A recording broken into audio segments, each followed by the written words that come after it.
বাংলাদেশ কার? Professor doctor Mohammad Yunus আপনি কোন নতুন বাংলাদেশ বানাচ্ছেন? কিংবা আগামী দিনে নির্বাচনের মধ্য দিয়ে যে ক্ষমতা আসবে, কোন নতুন বাংলাদেশে আমরা যাব?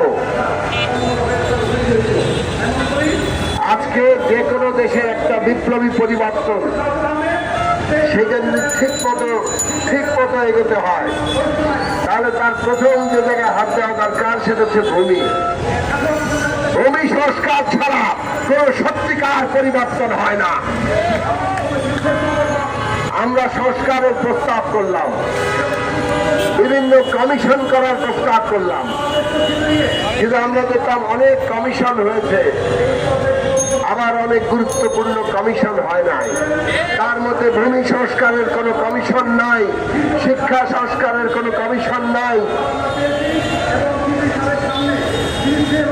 সরকার বাহাদুরদের আমরা বলেছি, আপনারা দায়িত্ব নিয়েছেন, আপনারা তো বেশি সময়ের জন্য দায়িত্ব নিতে পারবেন না, আপনাদের সময় সীমাবদ্ধ হবে। আপনাদের কাজ হবে মাঠ প্রস্তুত করার কাজ করা, সমস্ত চিন্তা ঐক্যবদ্ধ করা, এবং যাতে বাংলাদেশের মানুষের স্বপ্ন আকাঙ্ক্ষা তার সব অংশের স্বার্থ একটা পূরণ হয়, তার জন্য একটা এমন কর্মসূচি, এমন সংস্কার প্রস্তাব তৈরি করে দেওয়া যায় যাতে করে আগামী দিনে সেই সংস্কার অনুযায়ী বাংলাদেশ চলতে পারে।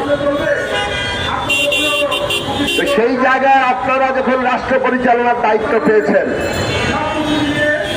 সেইখানে চট্টগ্রাম বন্দর তো থেকেও দিতে পারে, ওইটার সিদ্ধান্ত এখন জরুরি না।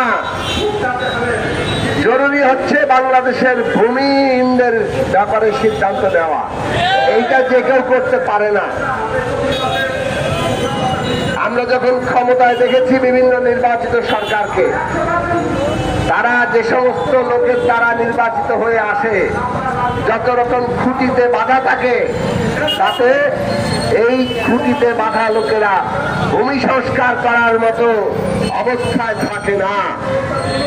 ভূমি সংস্কার করতে হয় যখন এরকম অভ্যুত্থান ঘটে, যখন সমস্ত পুরনো সম্পর্ক আলাদা হয়ে যায়, নতুন সম্পর্ক তৈরি করার শক্তি তৈরি হয়, তখন ভূমি ব্যবস্থাপনা বদলাতে হয়। এই সরকারের এই জায়গায় হাত দেওয়া দরকার ছিল, তাহলে বাংলাদেশের মানুষের এই যে আজকে পরিস্থিতি, গরিব প্রান্তিক মানুষ